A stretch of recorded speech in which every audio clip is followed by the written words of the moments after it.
सत श्री अकाल। न्यूज़ 18 पंजाब हरियाणा हिमाचल तुसीं देख रहे हो। गौरव शुक्ला मैं हां तुहाडे नाल हाज़र हां इस खास पेशकश दे नाल।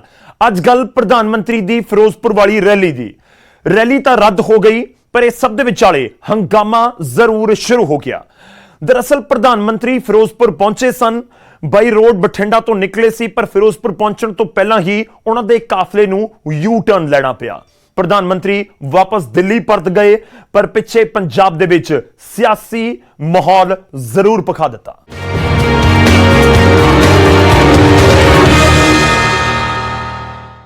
फिरोजपुर रैली रद्द होने ते पीएम मोदी का वड्डा बयान सामने आया। जदों बठिंडा तो वापस दिल्ली दे लई परत रहे सन तो उन्होंने उत्थे अफसरां नूं कहा कि अपने मुख्यमंत्री नूं धन्नवाद कहना कि मैं जिंदा परत रहा हां। उधर केंद्रीय गृह मंत्रालय ने प्रधानमंत्री की सुरक्षा दे विच लापरवाही नूं लैके सूबा सरकार तो रिपोर्ट मंगी है, जबकि सीएम चन्नी ने केंद्र के इस इल्जाम नूं साफ खारिज कर दिता है।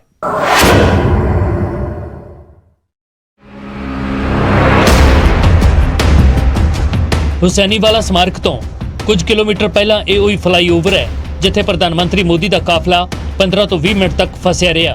इस दे पिछे वजह प्रदर्शनकारियों के वलों सड़क जाम नूं दस्सिया गया। सुरक्षा नूं लैके वड्डी लापरवाही तो बाद प्रधानमंत्री नरेंद्र मोदी नूं रैली रद्द करके वापस परतना पिया।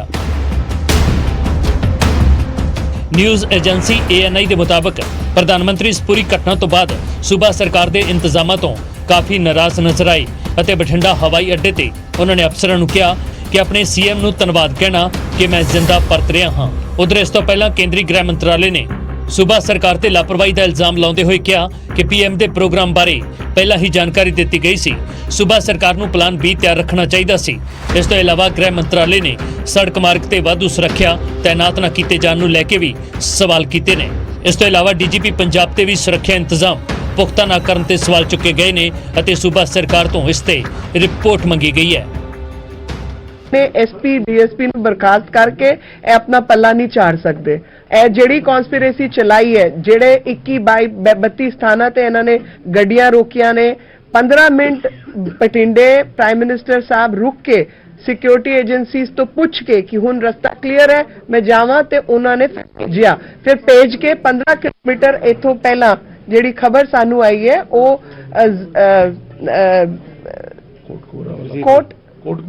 ਕੋਟਕਪੂਰੇ ਦਾ ਪੁਲ ਉੱਥੋਂ ਤੋਂ ਗੱਡੀ ਵਾਪਸ ਹੋਈ ਹੈ।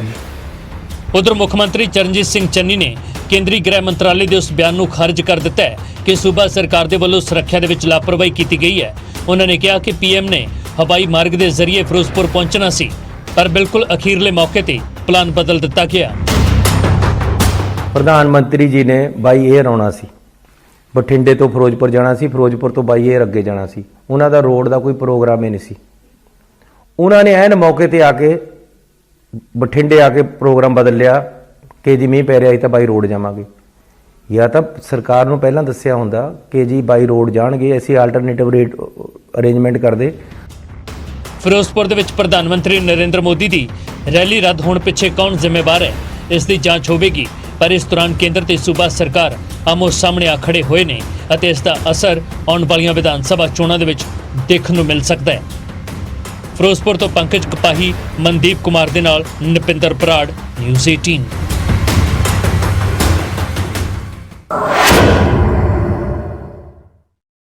प्रधानमंत्री की रैली रद्द होने तो बाद सारा ठीकरा पंजाब की कांग्रेस सरकार के सिर भन्निया जा रहा है। बीजेपी इस नूं प्रधानमंत्री की सुरक्षा दे विच वड्डी लापरवाही करार दे रही है अते इस दे पिछे सीधे तौर दे उत्ते मुख्यमंत्री नूं जिम्मेवार दस्सिया जा रहा है।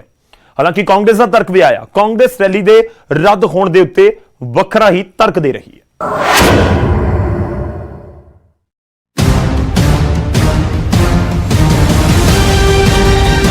प्रधानमंत्री की रैली रद्द हुई तो इल्जाम तराशियां का दौर शुरू हो गया।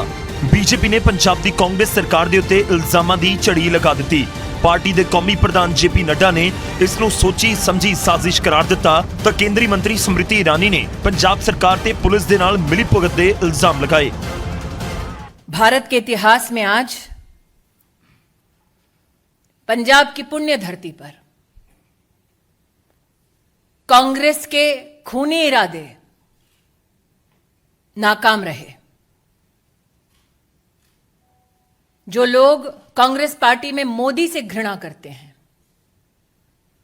वो आज देश के प्रधानमंत्री को, उनकी सिक्योरिटी को किस तरह से भंग किया जाए उसके लिए प्रयासरत थे। ਉਧਰ ਸੁਰੱਖਿਆ ਦੇ ਵਿੱਚ ਅਣਗਹਿਲੀ ਨੂੰ ਲੈ ਕੇ ਲੱਗ ਰਹੇ ਸਾਰੇ ਇਲਜ਼ਾਮਾਂ ਨੂੰ ਮੁੱਖ ਮੰਤਰੀ ਨੇ ਨਕਾਰ ਦਿੱਤਾ। ਸੀਐਮ ਦੀ ਮੰਨੀਏ ਤਾਂ ਉਹਨਾਂ ਨੇ ਪ੍ਰਧਾਨ ਮੰਤਰੀ ਤੋਂ ਪਹਿਲਾਂ ਹੀ ਰੈਲੀ ਰੱਦ ਕਰਨ ਦੇ ਲਈ ਕਹਿ ਦਿੱਤਾ ਸੀ। ਰਸਤੇ ਦੇ ਵਿੱਚ ਵਾਅਦਾ ਆਉਣ ਕਰਕੇ ਉਹ ਵਾਪਸ ਮੁੜਨਾ ਪਿਆ, ਉਸ ਗੱਲ ਦਾ ਸਾਨੂੰ ਖੇਦ ਹੈ। ਆਫਟਰ ਆਲ ਉਹ ਦੇਸ਼ ਦੇ ਪ੍ਰਧਾਨ ਮੰਤਰੀ ਹੈ। ਰਸਤੇ ਦੇ ਵਿੱਚ ਅਚਾਨਕ ਕੁਝ ਐਜੀਟੇਟਰ ਅਜੇ ਉਹ ਪਤਾ ਲੱਗਣਾ ਕਿ ਕੌਣ ਬੰਦੇ ਸੀ ਆ ਕੇ ਬੈਠੇ ਆ ਉਹਨਾਂ ਨੇ, ਲੇਕਿਨ ਉਹਨਾਂ ਤੱਕ ਤੋਂ ਕਾਫੀ ਪਿੱਛੇ ਪ੍ਰਾਈਮ ਮਿਨਿਸਟਰ ਸਾਹਿਬ ਦੀਆਂ ਗੱਡੀਆਂ ਨੂੰ ਰੋਕ ਕੇ ਸਾਡੇ ਅਫਸਰਾਂ ਨੇ ਰਿਕੁਐਸਟ ਕੀਤੀ ਹੈ ਕਿ ਅੱਗੇ ਐਜੀਟੇਸ਼ਨ ਵਾਲੇ ਬੰਦੇ ਕੁਝ ਆ ਕੇ ਟਰਾਲੀਆਂ ਖੜੀਆਂ ਕਰ ਲਈਆਂ ਉਹਨਾਂ ਨੇ। ਆਪਾਂ ਨੂੰ ਬਿਹਤਰ ਹੈ ਕਿ ਵਾਪਸ ਜਾ ਕੇ ਕੋਈ ਹੋਰ ਆਲਟਰਨੇਟਿਵ ਰਸਤਾ ਜਾਂ ਹੈਲੀਪੈਡ ਤੇ ਚੱਲੀਏ, ਆਪਾਂ ਵਾਪਸ ਜਾਣਾ ਚਾਹੀਦਾ ਹੈ। ਮੁੱਖ ਮੰਤਰੀ ਚਰਨਜੀਤ ਸਿੰਘ ਚੰਨੀ ਦੀ ਮੰਨੀਏ ਤਾਂ ਪ੍ਰਧਾਨ ਮੰਤਰੀ ਦੀ ਜਾਨ ਨੂੰ ਕੋਈ ਖਤਰਾ ਨਹੀਂ ਸੀ। ਸੁਰੱਖਿਆ ਦੇ ਵਿੱਚ ਕਿਸੇ ਤਰ੍ਹਾਂ ਦੀ ਕੋਈ ਅਣਗਹਿਲੀ ਨਹੀਂ ਹੋਈ, ਪਰ ਨਾਲ ਹੀ ਇਹ ਵੀ ਕਿਹਾ ਕਿ ਇਸ ਦੇ ਵਿੱਚ ਕੋਈ ਸਿਆਸਤ ਨਹੀਂ ਹੋਣੀ ਚਾਹੀਦੀ। ਅੱਜ ਵੀ ਜੇ ਕੋਈ ਪੀਸਫੁਲ ਪ੍ਰੋਟੈਸਟ ਰਸਤੇ ਦੇ ਵਿੱਚ ਕਰਨ ਆ ਗਿਆ ਤਾਂ ਇਸ ਨੂੰ ਪ੍ਰਧਾਨ ਮੰਤਰੀ ਦੀ ਸਿਕਿਉਰਿਟੀ ਦੇ ਨਾਲ ਜਾਂ ਉਹਨਾਂ ਨੂੰ ਕੋਈ ਖਤਰੇ ਦੇ ਨਾਲ ਨਹੀਂ ਜੋੜਿਆ ਜਾਣਾ ਚਾਹੀਦਾ। ये बिल्कुल गलत है कि प्रधानमंत्री जी जब पंजाब में आए तो उनकी सिक्योरिटी लैप्सेस दिखाकर उनको खतरे के साथ कोई जोड़ा जा रहा है। ये राजनीति इसमें नहीं होनी चाहिए। किसान एजिटेशन पे हैं, आज से नहीं है, 1 साल से हैं। किसानों की कुछ डिमांडें हैं। मैं अपने पंजाब के लोगों पे गोलियां और लाठियां नहीं चलाने वाला। ਵਿਰੋਧੀਆਂ ਤੋਂ ਇਲਾਵਾ ਆਪਣਿਆਂ ਨੇ ਵੀ ਮੁੱਖ ਮੰਤਰੀ ਨੂੰ ਕਟਹਿਰੇ ਦੇ ਵਿੱਚ ਖੜਾ ਕਰ ਦਿੱਤਾ ਹੈ। ਸੂਬੇ ਦੇ ਸਾਬਕਾ ਮੁੱਖ ਮੰਤਰੀ ਕੈਪਟਨ ਅਮਰਿੰਦਰ ਸਿੰਘ ਨੇ ਇਸ ਨੂੰ ਸਰਕਾਰ ਦਾ ਫੇਲੀਅਰ ਦੱਸਿਆ ਅਤੇ ਰਾਸ਼ਟਰਪਤੀ ਸ਼ਾਸਨ ਲਗਾਉਣ ਦੀ ਮੰਗ ਕੀਤੀ। ਪੰਜਾਬ ਕਾਂਗਰਸ ਦੇ ਸਾਬਕਾ ਮੁਖੀ ਸੁਨੀਲ ਜਾਖੜ ਨੇ ਇਸ ਪੂਰੇ ਘਟਨਾਕ੍ਰਮ ਦੇ ਪਿੱਛੇ ਸੂਬੇ ਦੇ ਮੁਖੀ ਨੂੰ ਜ਼ਿੰਮੇਵਾਰ ਦੱਸਿਆ। ਪੰਕਜ ਕਪਾਹੀ ਦੇ ਨਾਲ ਨਪਿੰਦਰ ਬਰਾੜ, ਨਿਊਜ਼ 18 ਪੰਜਾਬ।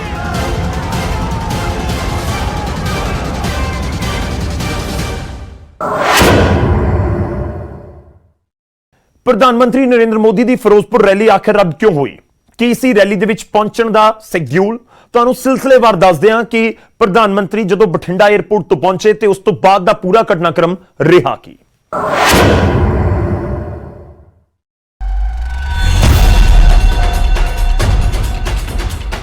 ਪ੍ਰਧਾਨ ਮੰਤਰੀ ਨਰਿੰਦਰ ਮੋਦੀ ਦੇ ਫਿਰੋਜ਼ਪੁਰ ਦੌਰੇ ਦਾ ਪੂਰਾ ਪ੍ਰੋਗਰਾਮ ਪਹਿਲਾਂ ਤੋਂ ਹੀ ਤਿਆਰ ਸੀ ਅਤੇ ਸੂਬਾ ਸਰਕਾਰ ਦੇ ਨਾਲ ਇਸ ਨੂੰ ਸਾਂਝਾ ਵੀ ਕੀਤਾ ਗਿਆ। ਤੈਅ ਸ਼ੈਡਿਊਲ ਦੇ ਤਹਿਤ ਹੀ ਪ੍ਰਧਾਨ ਮੰਤਰੀ ਮੋਦੀ 10:20 ਤੇ ਬਠਿੰਡਾ 에ਅਰਪੋਰਟ ਪਹੁੰਚੇ। ਪ੍ਰਧਾਨ ਮੰਤਰੀ ਦੇ ਸਵਾਗਤ ਦੇ ਲਈ 에ਅਰਪੋਰਟ ਤੇ ਪੰਜਾਬ ਦੇ ਗਵਰਨਰ ਅਤੇ ਸੂਬੇ ਦੇ ਖਜ਼ਾਨਾ ਮੰਤਰੀ ਮਨਪ੍ਰੀਤ ਬਾਦਲ ਮੌਜੂਦ ਸਨ। 10:30 ਵਜੇ ਪ੍ਰਧਾਨ ਮੰਤਰੀ ਨੇ ਤੈਅ ਪ੍ਰੋਗਰਾਮ ਮੁਤਾਬਕ 10:30 ਵਜੇ ਹੈਲੀਕਾਪਟਰ ਦੇ ਜ਼ਰੀਏ ਹੁਸੈਨੀਵਾਲਾ ਜਾਣਾ ਸੀ, ਪਰ ਖਰਾਬ ਮੌਸਮ ਹੋਣ ਦੀ ਵਜ੍ਹਾ ਕਰਕੇ ਪ੍ਰੋਗਰਾਮ ਦੇ ਵਿੱਚ ਤਬਦੀਲੀ ਕੀਤੀ ਗਈ।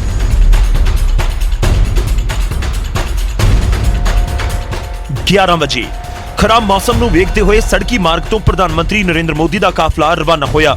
ਰਾਹ ਦੇ ਵਿੱਚ ਕਿਸਾਨਾਂ ਦੇ ਪ੍ਰਦਰਸ਼ਨ ਨੂੰ ਵੇਖਦੇ ਹੋਏ ਸੁਰੱਖਿਆ ਦੇ ਪੁਖਤਾ ਇੰਤਜ਼ਾਮ ਸਨ।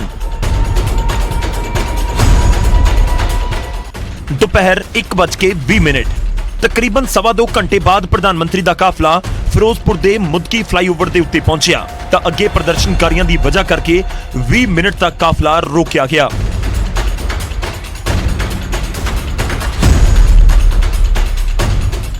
ਦੁਪਹਿਰ 1:40 20 ਮਿੰਟ ਤੱਕ ਪ੍ਰਧਾਨ ਮੰਤਰੀ ਦਾ ਕਾਫਲਾ ਪ੍ਰਦਰਸ਼ਨਕਾਰੀਆਂ ਦੇ ਹਟਣ ਦਾ ਇੰਤਜ਼ਾਰ ਕਰਦਾ ਰਿਹਾ, ਪਰ ਕੋਈ ਸਿੱਟਾ ਨਹੀਂ ਨਿਕਲਿਆ। 1:50 25 ਮਿੰਟ ਬਾਅਦ ਸੁਰੱਖਿਆ ਕਾਰਨਾਂ ਕਰਕੇ ਪੀਐਮ ਮੋਦੀ ਨੇ ਫਿਰੋਜ਼ਪੁਰ ਰੈਲੀ ਰੱਦ ਕਰਨ ਦਾ ਫੈਸਲਾ ਕੀਤਾ ਅਤੇ ਉਹਨਾਂ ਦੀਆਂ ਗੱਡੀਆਂ ਫਲਾਈਓਵਰ ਤੋਂ ਹੀ ਵਾਪਸ ਮੁੜ ਗਈਆਂ। ਦੁਪਹਿਰ 3 ਵਜੇ ਕਰੀਬ 1.5 ਘੰਟੇ ਬਾਅਦ ਸਖਤ ਸੁਰੱਖਿਆ ਦੇ ਵਿਚਾਲੇ ਪ੍ਰਧਾਨ ਮੰਤਰੀ ਬਠਿੰਡਾ 에ਅਰਪੋਰਟ ਦੇ ਉੱਤੇ ਵਾਪਸ ਪਰਤੇ ਅਤੇ ਦਿੱਲੀ ਦੇ ਲਈ ਰਵਾਨਾ ਹੋ ਗਏ। ਦੁਪਹਿਰ 3:18 ਪ੍ਰਧਾਨ ਮੰਤਰੀ ਦੇ ਵਾਪਸ ਪਰਤਣ ਦੇ 18 ਮਿੰਟ ਬਾਅਦ ਹੀ ਗ੍ਰਹਿ ਮੰਤਰਾਲੇ ਦਾ ਬਿਆਨ ਸਾਹਮਣੇ ਆਉਂਦਾ ਹੈ ਕਿ ਪੀਐਮ ਮੋਦੀ ਦੀ ਸੁਰੱਖਿਆ ਦੇ ਵਿੱਚ ਵੱਡੀ ਲਾਪਰਵਾਹੀ ਹੋਈ ਹੈ, ਜਿਸ ਦੀ ਵਜ੍ਹਾ ਕਰਕੇ ਉਹ ਦਿੱਲੀ ਪਰਤੇ ਨੇ ਅਤੇ ਕੇਂਦਰੀ ਗ੍ਰਹਿ ਮੰਤਰਾਲੇ ਨੇ ਇਸ ਪੂਰੇ ਮਾਮਲੇ ਵਿੱਚ ਪੰਜਾਬ ਸਰਕਾਰ ਤੋਂ ਰਿਪੋਰਟ ਦੀ ਮੰਗ ਵੀ ਕੀਤੀ। Bureau report, news 18 Punjab.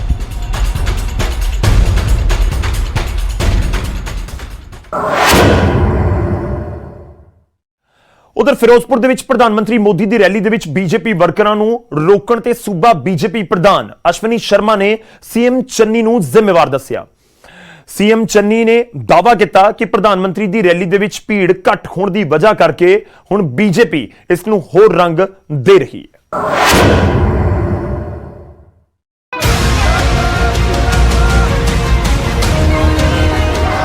ਕਿਸਾਨਾਂ ਤੇ ਬੀਜੇਪੀ ਦੇ ਵਿਚਾਲੇ ਨਾਅਰੇਬਾਜ਼ੀ ਦੀਆਂ ਇਹ ਤਸਵੀਰਾਂ ਪੰਜਾਬ ਦੇ ਵੱਖ-ਵੱਖ ਸ਼ਹਿਰਾਂ ਦੀਆਂ ਨੇ। ਫਿਰੋਜ਼ਪੁਰ ਦੇ ਵਿੱਚ ਪੀਐਮ ਦੀ ਰੈਲੀ ਦੇ ਵਿੱਚ ਸ਼ਾਮਲ ਹੋਣ ਦੇ ਲਈ ਬੀਜੇਪੀ ਆਗੂਆਂ ਦੇ ਵੱਲੋਂ ਵਰਕਰਾਂ ਦੇ ਲਈ ਬੱਸਾਂ ਦਾ ਇੰਤਜ਼ਾਮ ਕੀਤਾ ਗਿਆ ਸੀ, ਪਰ ਰਾਹ ਦੇ ਵਿੱਚ ਹੀ ਕਿਸਾਨ ਜਥੇਬੰਦੀਆਂ ਨੇ ਧਰਨਾ ਲਗਾ ਕੇ ਬੱਸਾਂ ਨੂੰ ਰੋਕ ਲਿਆ। ਮਾਝੇ ਤੋਂ ਅੰਮ੍ਰਿਤਸਰ, ਤਰਨਤਾਰਨ ਅਤੇ ਗੁਰਦਾਸਪੁਰ ਤੋਂ ਵੱਡੀ ਗਿਣਤੀ ਦੇ ਵਿੱਚ ਜਾ ਰਹੀਆਂ ਬੱਸਾਂ ਨੂੰ ਕਿਸਾਨਾਂ ਦੇ ਵੱਲੋਂ ਰੋਕਣ ਤੋਂ ਬਾਅਦ ਦੋਵੇਂ ਧਿਰਾਂ ਦੇ ਵਿਚਾਲੇ ਕਈ ਘੰਟਿਆਂ ਤੱਕ ਨਾਅਰੇਬਾਜ਼ੀ ਵੀ ਹੋਈ, ਬਹਿਸ ਹੋਈ, ਪਰ ਅਖੀਰ ਦੇ ਵਿੱਚ ਬੀਜੇਪੀ ਦੇ ਵਰਕਰਾਂ ਨੂੰ ਅੱਗੇ ਨਹੀਂ ਜਾਣ ਦਿੱਤਾ ਗਿਆ। ਉਧਰ ਫਰੀਦਕੋਟ ਦੇ ਵਿੱਚ ਵੀ ਅਜਿਹੀਆਂ ਹੀ ਤਸਵੀਰਾਂ ਸਾਹਮਣੇ ਆਈਆਂ। ਬੀਜੇਪੀ ਵਰਕਰਾਂ ਦੀਆਂ ਬੱਸਾਂ ਦੇ ਸਾਹਮਣੇ ਧਰਨੇ ਲਗਾਏ ਗਏ। ਅੱਜ ਨਰਿੰਦਰ ਮੋਦੀ ਦੀ ਰੈਲੀ 'ਚ ਅਸੀਂ ਇੱਥੋਂ ਪੰਜ ਗਰਾਈ ਤੋਂ ਸਾਰੀਆਂ ਬੱਸਾਂ ਦਾ ਵੱਡਾ ਕਾਫਲਾ ਲੈ ਕੇ ਜਾ ਰਹੇ ਸੀ, ਤਾਂ ਅਸੀਂ ਇਹ ਪਿੱਛੇ ਸੀ। ਪਹਿਲਾਂ ਇੱਕ ਸਾਡੀ ਬੱਸ ਲੇਡੀਜ਼ ਬੱਸ ਆਈ, ਤਾਂ ਇਹਨਾਂ ਕਿਸਾਨ ਯੂਨੀਅਨ ਜਿਹੜੇ ਨਾਂ ਤੇ ਇੱਥੇ ਅੱਗੇ ਬੈਠੇ ਸੀ, ਇਹਨਾਂ ਨੇ ਲੇਡੀਜ਼ ਬੱਸ ਰੋਕ। ਗੱਲਬਾਤ ਅੱਜ ਮੋਦੀ ਦੀ ਰੈਲੀ ਦੇ ਵਾਸਤੇ ਲੋਕ ਇਕੱਠੇ ਹੋਏ ਸੀਗੇ, ਉਹਨਾਂ ਨਾਲ ਗੱਲਬਾਤਾਂ ਕਰਨੀਆਂ ਸੀ, ਪਰ ਪ੍ਰਸ਼ਾਸਨ ਨੇ ਕੱਲ ਦੇ ਰਸਤੇ ਜਿਹੜੇ ਆਪ ਖੁਦ ਜਾਮ ਕੀਤੇ ਹੋਏ ਆ। ਅੱਜ ਭਾਜਪਾ ਦੇ ਲੋਕ ਆਣ ਕੇ ਜਿਹੜੇ ਇੱਥੇ ਹੁੱਲੜਬਾਜ਼ੀ ਕਰ ਰਹੇ ਆ। ਉਧਰ ਪੰਜਾਬ ਬੀਜੇਪੀ ਦੇ ਪ੍ਰਧਾਨ ਅਸ਼ਵਨੀ ਸ਼ਰਮਾ ਨੇ ਬੀਜੇਪੀ ਵਰਕਰਾਂ ਦੀਆਂ ਬੱਸਾਂ ਰੋਕਣ ਦੇ ਲਈ ਮੁੱਖ ਮੰਤਰੀ ਚੰਨੀ ਨੂੰ ਜ਼ਿੰਮੇਵਾਰ ਦੱਸਿਆ, ਜਦਕਿ ਸੀਐਮ ਚੰਨੀ ਨੇ ਰੈਲੀ ਦੇ ਵਿੱਚ ਘੱਟ ਲੋਕਾਂ ਦੇ ਪਹੁੰਚਣ ਦੇ ਲਈ ਬੀਜੇਪੀ ਨੂੰ ਹੀ ਜ਼ਿੰਮੇਵਾਰ ਦੱਸ ਦਿੱਤਾ। ਜਿਨ੍ਹਾਂ ਨੇ ਰਖਵਾਲੀ ਕਰਨੀ ਸੀ ਉਹ ਖੁਦ ਹੀ ਲਾਠੀਆਂ ਚਲਾ ਰਹੇ ਸੀ ਔਰ ਬੈਰੀਕੇਡ ਲਗਾ ਕੇ 10, 15, 20 ਲੋਕਾਂ ਨੂੰ ਖੜੇ ਕਰਕੇ ਬੱਸਾਂ ਨੂੰ ਰੋਕ ਰਹੇ ਸੀ ਔਰ ਐਸਾ 21 ਸਥਾਨਾਂ ਦੇ ਉੱਤੇ ਇਹ ਕੀਤਾ ਗਿਆ। ਇਹਦੇ ਤੋਂ ਇੱਕ ਗੱਲ ਤਾਂ ਸਾਫ਼ ਹੈ ਕਿ ਚੰਨੀ ਡਰ ਗਏ। ਉੱਥੇ ਬਹੁਤ ਬੜੀ ਰੈਲੀ ਰੱਖਤੀ। ਉਹ ਰੈਲੀ ਸਾਡੇ ਨਾਲ ਸੰਬੰਧਿਤ ਨਹੀਂ ਸੀ, ਉਹਨਾਂ ਨੇ ਬੀਜੇਪੀ ਦੀ ਰੈਲੀ ਰੱਖੀ। ਉੱਥੇ 70,000 ਕੁਰਸੀ ਲਾਤੀ, ਬੰਦਾ ਆਇਆ 700। ਫਿਰ ਹੁਣ ਕੋਈ ਨਾ ਕੋਈ ਮੀਂਹ ਦਾ ਬਹਾਨਾ ਹੋ ਗਿਆ, ਕੋਈ ਹੋਰ ਬਹਾਨਾ ਹੋ ਗਿਆ, ਰੈਲੀ ਰੱਦ ਹੋ ਗਈ। ਕਿਸਾਨ ਜਥੇਬੰਦੀਆਂ ਦੇ ਵੱਲੋਂ ਪਹਿਲਾਂ ਹੀ ਪ੍ਰਧਾਨ ਮੰਤਰੀ ਨਰਿੰਦਰ ਮੋਦੀ ਦੀ ਰੈਲੀ ਦਾ ਵਿਰੋਧ ਕੀਤੇ ਜਾਣ ਦਾ ਐਲਾਨ ਕੀਤਾ ਗਿਆ ਸੀ, ਜਿਸ ਦੀ ਵਜ੍ਹਾ ਕਰਕੇ ਬੀਜੇਪੀ ਵਰਕਰਾਂ ਦੀਆਂ ਬੱਸਾਂ ਨੂੰ ਰੈਲੀ ਵਿੱਚ ਜਾਣ ਤੋਂ ਰੋਕਿਆ ਵੀ ਗਿਆ। ਪਰ ਜਿਸ ਤਰ੍ਹਾਂ ਸੁਰੱਖਿਆ ਦੇ ਵਿੱਚ ਲਾਪਰਵਾਹੀ ਦੀ ਵਜ੍ਹਾ ਕਰਕੇ ਪ੍ਰਧਾਨ ਮੰਤਰੀ ਦੀ ਰੈਲੀ ਰੱਦ ਹੋਈ, ਉਸ ਤੋਂ ਬਾਅਦ ਪੰਜਾਬ ਦੇ ਵਿੱਚ ਸਿਆਸਤ ਪੂਰੀ ਭਖੀ ਹੋਈ ਹੈ। Bureau report, news 18 Punjab.